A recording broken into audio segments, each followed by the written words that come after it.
Hello everybody, welcome to my channel. आज मैं आपको इस वीडियो में बताऊंगी how I clear UPPCS prelims back to back.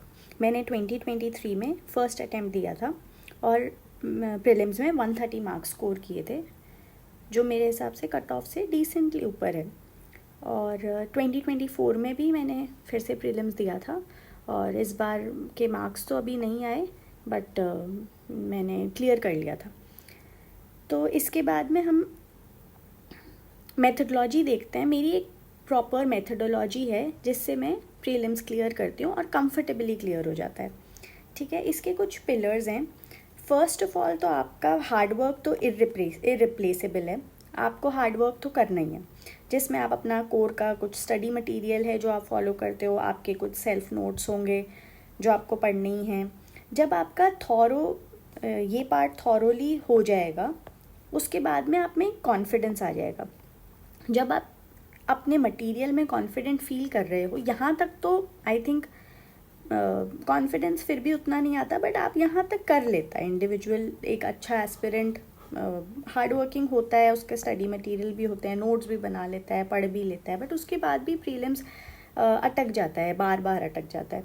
तो उसके लिए जो सबसे इम्पॉर्टेंट मुझे लगता है वो है आपका पेपर सॉल्विंग का तरीका। अब पेपर सॉल्विंग में हर इंडिविजुअल एस्पिरेंट की अपनी अप्रोच होनी चाहिए, वो कि टेलर मेड होनी चाहिए। आप किसी से इंस्पायर हो सकते हो, आप समझ सकते हो कि कैसे आपको अप्रोच करना चाहिए पेपर, बट आपकी एक इंडिविजुअल स्ट्रैटेजी होनी चाहिए जो आप over a period of time PYQ analysis बहुत इंपॉर्टेंट पार्ट प्ले करेगा। जब आप ये एनालिसिस करोगे तो आप एक अपनी अप्रोच बनाओगे। ये जब आप अपनी अप्रोच डिवाइस कर लोगे, उसके बाद उस अप्रोच से जब पेपर सॉल्व करोगे और उस पेपर सॉल्विंग टेक्निक को जाके मेन एग्ज़ाम में जब रेप्लिकेट करोगे, तो आपका ये हार्ड वर्क, कॉन्फिडेंस और इन दी एंड ये सब कुछ मिलकर एक आपको फाइनली रिजल्ट देगा जो आप काफ़ी समय से वेट कर रहे हैं। हम प्रीलिम्स को क्वालिफाई करके मीन्स देना, उस लिस्ट में हमारा रोल नंबर हो। अब आगे मैं आपको वीडियो में अपना 2024 का प्रीलिम्स का पेपर मैंने कैसे सॉल्व किया था वो सॉल्व करके बताऊंगी कि क्या मैंने स्ट्रैटेजीज़ लगाई थी, कितने क्वेश्चन नॉलेज से किए थे, कितने क्वेश्चन मैंने अपनी पेपर सॉल्विंग में जो टेक्निक्स बनाई है PYQ एनालिसिस से, उससे किया था। तो हम आगे देखते हैं कि मैंने 2024 का पेपर कैसे अटेम्प्ट किया है। तो अब हम ये पेपर सॉल्व करके देखते हैं मैंने एग्जामिनेशन हॉल में कैसे किया था। ठीक है, पहला क्वेश्चन है, पेशवाज को हमें क्रोनोलॉजिकल ऑर्डर में लगाना है। ठीक है, क्रोनोलॉजिकल ऑर्डर। अब मुझे इसमें ये पता है पेशवाशिप स्टार्ट बालाजी विश्वनाथ से हुई थी। अब जब ये पता है तो मेरा फोर्थ पहले बनेगा। फोर्थ पहले सिर्फ एक ही ऑप्शन में बन रहा है, तो ये इससे हो जाएगा। ठीक है, मैंने इस क्वेश्चन को ऐसे किया था। उसके बाद आता है अर्ली ट्रेड से रिलेटेड हमें कुछ स्टेटमेंट दी है। There are references of numerous river ports in ancient India, there were large entry port of goods and traffic. तो हम पहले एक बार कंफर्म कर लेंगे इसका मीनिंग। यातायात के बड़े गोदाम थे, तो ठीक है, एंशिएंट इंडिया या अर्ली हमारा ट्रेड अच्छा रहा है हमेशा से, तो पोर्ट्स भी होंगे और बड़े गोदाम भी होंगे, तो हम इसका आंसर बोथ करेंगे। ठीक है, नेक्स्ट अब हमें ये क्रोनोलॉजिकल ऑर्डर में लगाने और सेन रूलर्स ऑफ बंगाल। तो मुझे तो सेन रूलर्स की क्रोनोलॉजी नहीं याद थी, अगर आपको याद है तो ये क्वेश्चन कोर का ही, बट ये काफ़ी डेप्थ में क्वेश्चन है। ठीक है, तो मैंने इस क्वेश्चन को स्किप किया था और इसको स्किप करने का जो डिसीजन था, मेरा ना लॉजिक लग रहा है, कुछ भी नहीं लग रहा था, तो मैंने जो स्किप करने का डिसीजन था वो थोड़ा क्विक लिया, उससे टाइम सेव कर लिया इस क्वेश्चन पे, क्योंकि आगे पेपर बहुत लेंदी होता है, कभी कभी टाइम कम पड़ जाता है, तो हमें ऐसे क्वेश्चंस का, ये कुछ डिसीजंस जो होते हैं इंपॉर्टेंट, वो जल्दी लेने पड़ते हैं एग्जामिनेशन हॉल में, ताकि हम एटलीस्ट टाइम सेव कर सकें। ठीक है, next question, consider the following statement with reference to Bairam Khan. Akbar gave the title of Khan e Khana to Bairam Khan. ठीक है, ये स्टेटमेंट सही है, मुझे पता था। The title was not given at the time of appointment of Bairam Khan as wazir of empire. अब आप इस स्टेटमेंट को ध्यान से पढ़ो, the title was not given. जब भी कोई ऐसा स्टेटमेंट दिए, मतलब पहली बात तो टाइटल कब दिया जाएगा, कुछ आपने बड़ा अचीवमेंट किया है उस टाइम टाइटल मिलेगा। तो अगर आपको वजीर बनाया जा रहा है तो टाइटल हो सकता है कि उस समय दिया गया हो। अब आप स्टेटमेंट को दोबारा पढ़ोगे, the title was not given. अब या तो ये बताएंगे कि टाइटल इस समय दिया गया था XYZ टाइम पर। अब ये नॉट जो है ये थोड़ा आर्टिफिशियली प्लेस्ड लगता है, मतलब ये ऐसे जानबूझ के गलत बनाने की कोशिश कर रहे हैं एग्जामिनर इस स्टेटमेंट को। प्रोबेबिलिटी है इस चीज़ की और मैं प्रोबेबिलिटी पर ही कोशिश कर रही हूँ इस क्वेश्चन को अटेम्प्ट करने की। तो मेरा मन कह रहा है कि ये स्टेटमेंट गलत बनाई हुई है नॉट गिवन की वजह से, नॉट जो इन्होंने आर्टिफिशियली इंट्रोड्यूस किया उस वजह से। तो मैं इसमें इसको गलत मानूंगी और ये स्टेटमेंट सही है, तो मैं इसका ओनली 1 करके आई थी और ये सही था। ठीक है, अभी तक ये वाला क्वेश्चन भी सही था और ये भी सही था। ठीक है, उसके बाद में नेक्स्ट क्वेश्चन। अब ये वाला जो क्वेश्चन है आपको सेंसस, हमने देखा है कि सेंसस UPPCS की कुछ इम्पॉर्टेंट थीम्स में आता है। ये नॉन नेगोशिएबल क्वेश्चंस है, आप इन क्वेश्चंस को गलत नहीं कर सकते। जब आप ये क्वेश्चन सही करोगे ना, तभी आपको ये वाला जो आप अपनी एक बैंडविड्थ ऑफ अटेम्प्ट होता है, आप उसको बढ़ा तभी पाओगे जब आप ऐसे क्वेश्चंस को गलत नहीं करोगे। ये वाले क्वेश्चंस को, ये नॉन नेगोशिएबल हैं तो सही होने ही चाहिए। तो सेंसस 2011 के अनुसार पॉपुलेशन वाइज हमें लगाना है। यूपी है, फिर आपका बंगाल होता है, तो 3 से स्टार्ट करेंगे। बंगाल दिया है, सॉरी यूपी के बाद महाराष्ट्र होता है और फिर आपका बिहार होता है। तो महाराष्ट्र दिया नहीं है, बिहार 3 के बाद 1, ये आंसर बन जाएगा। ठीक है, नेक्स्ट आता है हमारा, हमें ये लिस्ट ज्वाइन करनी है। इसमें एमिशन गैप रिपोर्ट UNEP है, D का 2 ओके। उसके बाद में ह्यूमन डेवलपमेंट रिपोर्ट आपका UNDP है, ये ऑलरेडी A का 3 ही हो रखा है। ठीक है, A का 3 है। वर्ल्ड इन्वेस्टमेंट रिपोर्ट ये UNCTAD देता है, C का 4, ये मैंने तो नॉलेज से किया था ये क्वेश्चन। ठीक है, अब ये फिर से इन्होंने क्रोनोलॉजिकल ऑर्डर पूछा है और गवर्नमेंट स्कीम्स को अरेंज करना है। अब ये भी UPPCS की थीम्स का क्वेश्चन ही है, गवर्नमेंट स्कीम और उनके ईयर्स। अब हम ये थीम के अनुसार प्रिपेयर तो करके जाएंगे, काफ़ी सारी स्कीम्स हैं, उनके ईयर्स के एक आइडिया लेके जाएंगे, कुछ याद करके भी जाएंगे। पर जब हम ये देखते हैं तो डिफ़िकल्ट क्वेश्चन की कैटेगरी में आता है, ये ईजी क्वेश्चन नहीं था। अब मैंने इसको कैसे अटेम्प्ट किया था, प्रधानमंत्री ग्रामोदय योजना, इसका मुझे आइडिया था कि ये 2000 में आई थी। ठीक है, अब जब मैं बाकी देख रही हूँ तो मुझे उनके ईयर्स नहीं याद आ रहे, नहीं पता। ठीक है, तो मैंने इस क्वेश्चन को कैसे किया कि मैंने ऑप्शंस देखे। अब आप ऑप्शन देखोगे ना ध्यान से तो आपको लगेगा कि 2 जो है वो इन्होंने पोजीशन फिक्स करके दी है हमारे को, 2 की पोजीशन। ठीक है, तो हम ये एक ऑप्शन काट सकेंगे। हम इन तीनों ऑप्शन में आंसर ढूंढने की कोशिश कर रहे हैं। ठीक है, अब जब 2 फिक्स हो गया तो हम एक बार सारी स्कीम्स देखते हैं। Pradhan Mantri Gramodaya Yojana, rural employment generation programme, employment generation हमने फिक्स करा है, प्रधानमंत्री प्राइम मिनिस्टर रोजगार योजना, वाल्मीकि अम्बेडकर। अब वाल्मीकि अम्बेडकर जो स्कीम है, ये ऐसे नाम की स्कीम्स इनिशियल फेजेस में मेरे हिसाब से नहीं थी, ये बाद की स्कीम लग रही है। तो मैं ये ऑप्शन भी नहीं मानूंगी, मैं इसको भी काट दूंगी कि मैं इससे स्टार्ट तो नहीं कर रही। ठीक है, अब मेरे पास ऑप्शन क्या बच रहा है, 1 और 3। ठीक है, 1 क्या है, प्रधानमंत्री ग्रामोदय योजना, और 3 है प्रधानमंत्री रोजगार योजना। अब मुझे ग्रामोदय का आइडिया है कि ये 2000 में थी, और रोजगार योजना, रोजगार के बारे में गवर्नमेंट, ग्रामोदय क्या है, रूरल डेवलपमेंट, रोजगार इज एम्प्लॉयमेंट। तो गवर्नमेंट ने रूरल डेवलपमेंट से पहले रोजगार के बारे में सोचा होगा। तो आउट ऑफ द 2 मैं D ऑप्शन करूंगी, और मैंने D ऑप्शन किया था और ये क्वेश्चन भी मेरा सही हुआ था।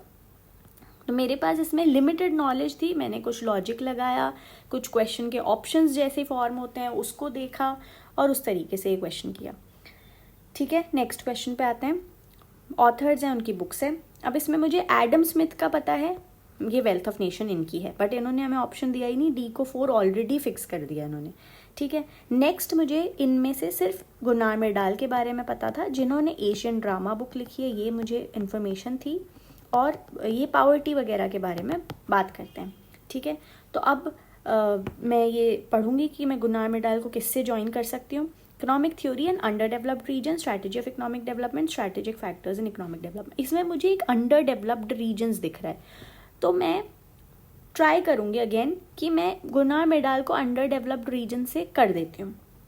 ठीक है, ये रिस्की भी हो सकता है, डिपेंड करता है कि आपका जो स्टैटिक पोर्शन है उस पर आपका विश्वास कितना है। अगर आप जो कोर के नॉन नेगोशिएबल्स हैं उनको सही करते हो तो आपको वो एक अटेम्प्ट की बैंडविड्थ में आप इस क्वेश्चन को लेके आ सकते हो, ठीक है। अदरवाइज ये थोड़ा सा रिस्की हो सकता है। तो मैंने ये अंडर डेवलप्ड रीजन देखा, एशियन ड्रामा है, पावर्टी है, देयर इज़ अ पॉसिबिलिटी कि मैं ए के साथ 1 को लगा सकती हूँ। अब ए के साथ 1 इस ऑप्शन में लग रहा है, मैं इसको टिक कर देती हूँ और आगे बढ़ती हूँ। ये क्वेश्चन भी मेरा सही हुआ था इस तरीके से, ठीक है। नेक्स्ट क्वेश्चन देखते हैं। देन अगेन बायोस्फीयर रिजर्व और स्टेट, ये नॉन नेगोशिएबल क्वेश्चन है। जब ये सही करोगे तभी अटेम्प्ट का जो आप की एबिलिटी टू यू नो जो रिस्क टेकिंग एबिलिटी है वो बढ़ेगी। इनको आप गलत नहीं कर सकते। सिमलीपाल उड़ीसा, नोकरेक मेघालय और मानस असम, डी का 3, ए का 2, डी का 3 ही हो गया आपका आंसर। 11th क्वेश्चन, इसमें बोल रहे हैं scientific investigation depends on commitment to practical ideals, ठीक है। ये तो स्टेटमेंट ठीक लग रहा है। Honesty is particularly important in science. अब इस स्टेटमेंट को आप गलत नहीं बोल सकते कि honesty is not particularly important in science. आप एक नेगेटिव वर्ड इंट्रोड्यूस करके देखो तो वो नॉट पर्टिकुलरली इंपॉर्टेंट सही नहीं है ना, आप नहीं लगा सकते ये चीज़। तो अगर ये नहीं लगा सकते तो फिर उसका ऑपोजिट तो सही होना चाहिए, honesty is particularly important in science. तो ये स्टेटमेंट सही होगा, इसका बोथ 1 और 2 किया था और ये सही था, ठीक है। इसमें हमें क्या बोला है, correct order of plant species from higher to lower. अब ये इंपॉर्टेंट है, लोअर टू हायर भी हो सकता है, हायर टू लोअर भी। आप इस पे बॉक्स बनाओगे, डबल टिक करोगे कि आपका ध्यान रहे इस पे, ठीक है। अब ये कोर का क्वेश्चन है, आप पढ़ के गए हो, आप इसको नॉलेज से भी कर सकते हो। आइडियली तो नॉलेज से ही करना चाहिए, बट ऐसे ऑप्शंस में आप एक चीज़ देखो कि एग्जामिनर को पता है कि बच्चा ये गलती कर सकता है कि हायर टू लोअर की जगह वो लोअर टू हायर का ऑर्डर लगा दे। तो 2 ऑप्शन ऐसे होंगे जो बिल्कुल उल्टे होंगे। लाइक फॉर एग्जांपल इसमें वो 2 ऑप्शन हैं आपका ऑड, ये वाला बी और डी, ठीक है।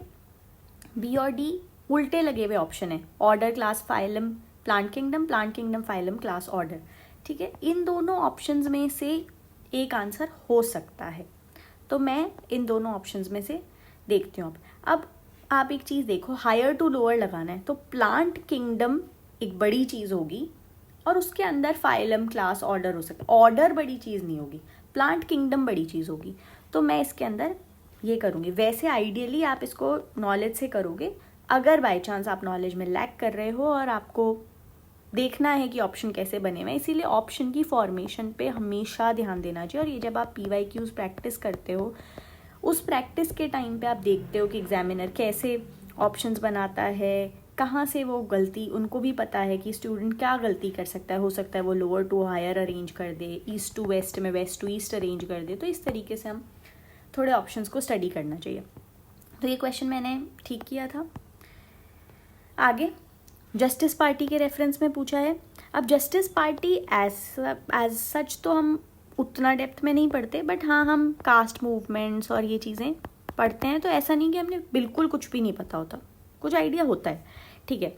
तो justice party opposed Congress by calling it a ब्राह्मण डोमिनेटेड ऑर्गेनाइजेशन। तो हाँ ये सही है, ये एलिगेशंस हमेशा कांग्रेस पे लगते थे, तो ये स्टेटमेंट सही है।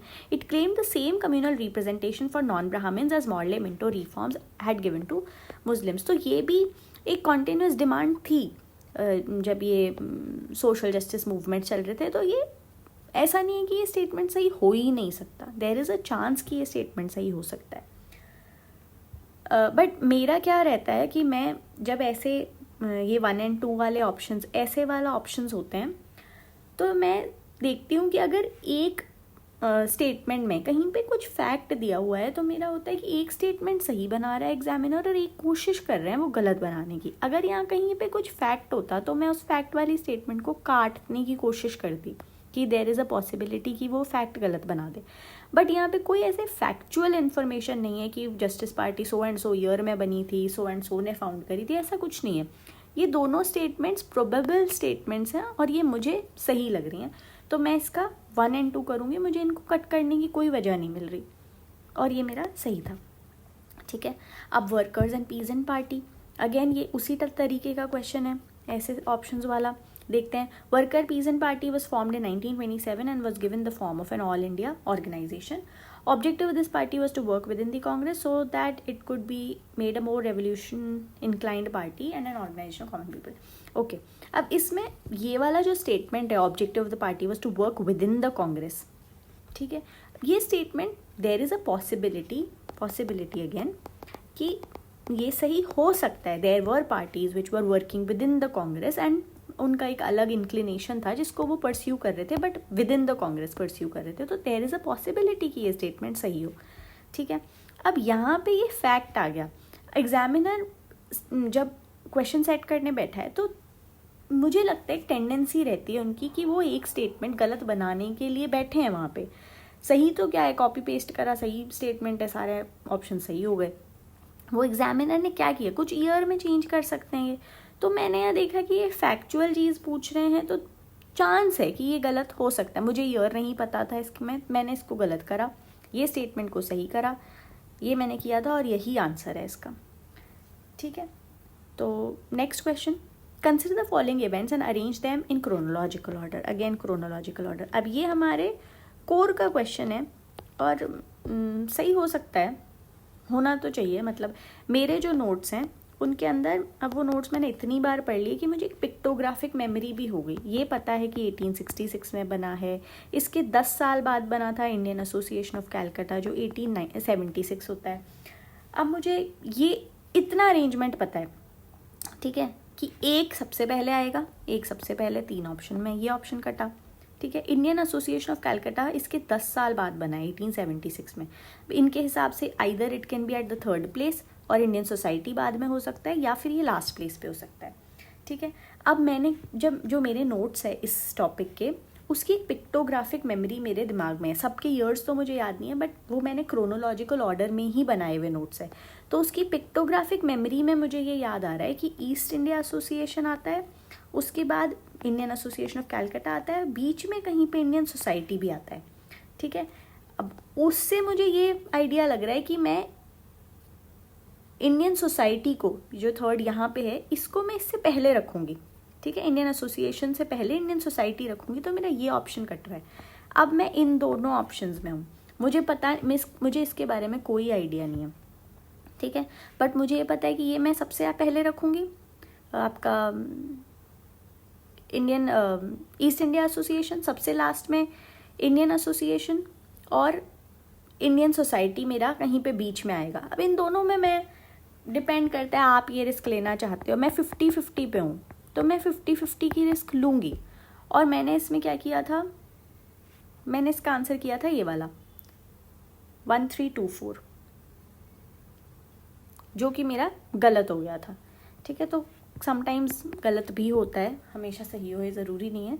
बट इसमें कितनी चीज़ें लग रही है एक साथ, आपके नोट्स की, आपकी पिक्टोग्राफिक मेमोरी, कुछ आपको सर्टन फैक्ट्स पता है, उसके बाद भी क्वेश्चन गलत हो जाता है. तो कोई बात नहीं है, गलत हो सकते हैं. आगे बढ़ते हैं. अब ये क्वेश्चन डिस्प्यूटेड था, हम इसको छोड़ देते हैं. इसका आंसर भी पता नहीं क्या लिया है इन्होंने. आगे देखते हैं एज ऑफ कंसेंट एक्ट. अब इसमें ये पता है, ये हमारे कोर रेगुलर इन्फॉर्मेशन का पार्ट है, BM बालामरी ने करा था ये, ठीक है. तो ये स्टेटमेंट सही है. Act was supported by extremist wing led by Tilak. तो तिलक ने इसको नहीं सपोर्ट किया था, तो ये स्टेटमेंट गलत हो जाता है. ये प्योरली नॉलेज से हुआ था, इसलिए ये भी सही था. सी इसका आंसर बनता है. अगला क्वेश्चन देखते हैं, assertion reason. Shivaji had to face opposition from big Deshmukhs, ठीक है. These Deshmukhs were not in favour of an independent Maratha state and wanted to remain as feudal lords of Bijapur. अब मुझे ये बहुत क्लियरली नहीं पता, बट शिवाजी एक मराठा स्टेट बनाने की कोशिश कर रहे थे. और क्या ये ऐसा नहीं, ये ऐसा स्टेटमेंट नहीं कि ये तो बहुत लाजमी सी बात है, मतलब हाँ ऑपोजिशन होता था, हुआ होगा ऑपोजिशन, ठीक है. तो ये स्टेटमेंट सही लग रही है. देशमुख्स वर नॉट इन फेवर, इसीलिए तो अपोज कर रहे होंगे, नॉट इन फेवर ही होंगे, रिमेन फ्यूडल लॉर्ड्स रहना चाहते होंगे. तो ये रीज़न भी सही लगता है, और ये रीज़न इसको जस्टिफाई भी कर रहा है. तो both A and R true and R is correct explanation. ये मैंने किया था और ये मेरा सही था, ठीक है. आगे बढ़ते हैं. Which of the following reason cause catastrophic coral bleaching and mass coral death in Andaman Nicobar, ठीक है. तो ये पता है हमें, टेम्परेचर चेंजेस को सेंसिटिव होते हैं. तो टेम्परेचर कम तो हो नहीं रहा, बढ़ ही रहा है, तो इंक्रीज इन टेम्परेचर करो, आगे बढ़ो. ये स्टेटमेंट ये भी सही है. फिर ये आ गया आपका अशोका. अशोका एक इम्पॉर्टेंट थीम का पार्ट है, बट ये क्वेश्चन थोड़ा सा इन डेप्थ था और ये मैंने ट्रिक से किया था और ये मेरा गलत हो गया था। Definition of Dhamma given by Ashoka is taken from Rahulovada Sutra. अब इसमें दोनों ही फैक्ट है कि किताब का नाम भी चेंज करके गलत बनाया जा सकता है और ये 14th की जगह 13th ईयर भी हो सकता है, 12th ईयर भी हो सकता है, मुझे पता नहीं था। तो मैंने सोचा कि भाई एग्जामिनर ने एक फैक्ट गलत बनाया होगा। अब मुझे लगता है कि न्यूमेरिक फैक्ट को आप 12 का 13 कर दो, 13 का 14 कर दो, ये आसान है गलत बनाना। तो मैंने ये स्टेटमेंट को गलत माना था और इसको सही माना था, राहुलोवाद सूत्र से हो सकता है कि लिया गया हो। तो बट मेरा ये गलत हो गया था, इसमें ये आंसर है। ठीक है, इसका आंसर ये नहीं था, ओनली 2 नहीं था, इसका आंसर बोथ था। बट मेरा ये गलत हो गया था क्योंकि मैंने ये वाला स्टेटमेंट काट दिया था। कोई बात नहीं, क्वेश्चंस गलत भी होंगे, सही भी होंगे। आगे बढ़ते हैं। नेक्स्ट क्वेश्चन में कह रहे हैं, पहली बात तो नॉट करेक्ट देखना है। ठीक है, अब ये जो आर्टिकल्स वाला पोर्शन है, ये अगेन हमारी यूपीपीसीएस की थीम्स में से क्वेश्चन है। आर्टिकल्स हमेशा आते हैं, हमें ये लास्ट में रिवाइज करके भी जाना चाहिए। अब 155 जो है ये अपॉइंटमेंट से रिलेटेड है, तो यही वाला ये गलत है। ठीक है, ये तो सिंपल नॉलेज से ही होएगा, आप ये करोगे और आगे पढ़ोगे। Constitution of India, which of the following is stated in the constitution. Okay, president shall not be a member of either of the houses. ठीक है, नॉट बी अ मेंबर ही होता है। Parliament shell consist of president and both the houses. Parliament, हाँ ये भी सही है, तो बोथ है, ये भी प्योरली नॉलेज से हो जाएगा। इजी क्वेश्चन है, सही होने चाहिए। ये नॉन नेगोशिएबल है, ये भी नॉन नेगोशिएबल है, ये सही होने ही चाहिए। आप अफोर्ड नहीं कर सकते इनको गलत करना। ठीक है, उसके बाद consider the following statement. An amendment to the constitution of India can be initiated by. Amendment कौन इनिशिएट करता है? स्टेट लेजिस्लेचर नहीं करता, प्रेसिडेंट ऑफ इंडिया नहीं करता। 3 कटेगा, 4 कटेगा, और लोकसभा और राज्यसभा दोनों कर सकते हैं, तो बी आंसर आ जाएगा। नॉलेज का क्वेश्चन है, नॉन नेगोशिएबल है, आप गलत नहीं कर सकते। Again, functions of election commission of India, next question. इसमें हमें बोल रहे हैं conduct of election for the post of speaker and deputy speaker of Lok Sabha. नहीं, ये नहीं करता। इलेक्शन कमीशन ऑफ इंडिया का काम नहीं है। इलेक्शंस ऑफ म्यूनिसिपल कॉर्पोरेशंस, ये भी नहीं है। Deciding all the doubts and disputes of above elections, ये भी नहीं है। ठीक है, तो ये नन हो जाएगा। ओके, ये भी सही है हमारा। Again, this is also non negotiable, ये तो सही होना ही चाहिए। इसमें गलत पूछा है हमें, मैंने तो ये किया था, बट इसमें डिस्प्यूटेड कह रहे थे, ये क्वेश्चन डिस्प्यूटेड है। तो एनीवेज आगे देखते हैं। 26th question. अब इसमें हमें करेक्ट सीक्वेंस बोला है, बायोटिक सक्सेशन। ठीक है, अब ये मुझे क्वेश्चन नहीं आता था, फिर मैंने अटेम्प्ट किया था और सही किया था। कैसे किया? मैंने देखा कि स्टेबलाइजेशन किसी भी सक्सेशन का लास्ट पार्ट होगा कि आप स्टेबलाइज होगे। ठीक है, तो स्टेबलाइजेशन को मैं लास्ट में रखूँगी, इससे मैंने ये दोनों ऑप्शन काट दिए। अब मैं इन दोनों ऑप्शन में से सिलेक्ट करूँगी। Okay, migration, ecesis, reaction, stabilization. अभी होता क्या है, एसेसिस इज आस्थापन। ओके, तो आस्थापन जहाँ तक मुझे लग रहा है, it is something to do with continued establishment. जैसे होता है ना, आ मरण, आ जन्म, तो ये आ जहाँ लग जाता है, इट इज़ कंटिन्यूटी शो करता है। ये मैंने लॉजिक लगाया। ठीक है, अब आप माइग्रेट करोगे, फिर कहीं पे जाके सेटल होगे, फिर उसका रिएक्शन आएगा और फिर स्टेबलाइज होगे, या तो ये हो सकता है। अब जब मैं इसका ये मीनिंग ले रही हूँ, तो मुझे settlement, then migration, then reaction और स्टेबलाइजेशन सूट नहीं कर रहा, जितना कि डी स्टेटमेंट कर रहा है। माइग्रेशन, उसके बाद आप कहीं नई जगह पे सेटल हो रहे हो, जिसका रिएक्शन आ रहा है, और फिर स्टेबलाइजेशन हो रहा है। तो मुझे ये ज़्यादा इन दोनों में से प्रोबेबली ये करेक्ट लग रहा है, तो मैंने ये कर दिया। ठीक है, अब मैं ये क्वेश्चन ऐसे अटेम्प्ट इसलिए करती हूँ क्योंकि मुझे लगता है कि मैं नॉन नेगोशिएबल्स अगर करेक्ट कर रही हूँ, तो मेरा वो अटेम्प्ट की बैंडविड्थ उतनी बढ़ रही है कि मैं ये क्वेश्चन पे चांस लेना चाहूँगी, और इसलिए मैं डी करूँगी। मैंने डी किया था और ये सही था। ठीक है, नेक्स्ट, ये हमारे कोर का है, इसको डिस्कस करने की ज़रूरत नहीं है, ये इसका एक्सप्लेनेशन नहीं है, दोनों स्टेटमेंट सही है, तो ये सही है। आगे, which of the following is correctly matched. इसमें क्या होता है, हैलोक्लाइन, हैलो इज सैलिनिटी से रिलेटेड, तो टेम्परेचर तो है नहीं। Thermocline, this is sea water का टेम्परेचर, एयर टेम्परेचर नहीं है। पिकनो इज़ डेंसिटी से लेना देना होता है, सी वाटर डेंसिटी, तो यही आंसर होगा। ये करो और ये ठीक है। नेक्स्ट, दोनों में से हमें लिस्ट्स को कनेक्ट करना है। ओके, इसमें हम देखेंगे हम कौन से वर्ड से फेमिलियर है। अब हम ये पूछता ग्रासलैंड से फेमिलियर है, ये हंगरी से होगा। डी का वन, 2 ऑप्शन कट गए, 2 में हम आ गए। ओके, आगे देखते हैं और कौन सा वर्ड है जिससे हम फेमिलियर हैं। हम स्टेपी, क्रायोफाइट स्टेपी से हैं। Cryophyte, cryo word is prefix for anything which is cold के लिए यूज़ करते हैं, तो ये आर्कटिक टुंड्रा। बी का 4 लगाया, हम आंसर पे आ गए और ये भी हमारा सही था। ठीक है, next, which of the following pair aluminium plant और स्टेट, नॉट करेक्ट पूछा है हमें। ठीक है, तो हम पहले इसको सर्कल करेंगे ताकि हम गलत ना करें। ओके, ये हमें पता है बेलगावी कर्नाटका है, हीराकुड उड़ीसा है, तो ये दोनों तो सही है, गलत नहीं है। हमें नॉट करेक्ट ढूंढना है, हम इन दोनों को काट देते हैं। हम क्या ऑप्शन में बच रहे हैं, ये दोनों। अब हम 50-50 में हैं। मैं तो ऐसा क्वेश्चन अटेम्प्ट करूंगी, 50-50 पे आ चुके हैं। तो अब अलुपुरम, मुरी, मुझे देखना है कि मैं इनमें से मुझे ज़्यादा कौन सा ऑप्शन सही लग रहा है। ठीक है, ओके, तो अब मैं अलुपुरम में देखूंगी, केरल के कुछ टाउन्स के नाम रिकॉल करने की कोशिश करूंगी कि ये केरल में हो सकता है क्या। ठीक है, अब मैं देख रही हूँ कि एलापूजा, एर्नाकुलम, एलपी, ऐसे से नाम है तो सही केरल में, तो ये केरल में हो सकता है।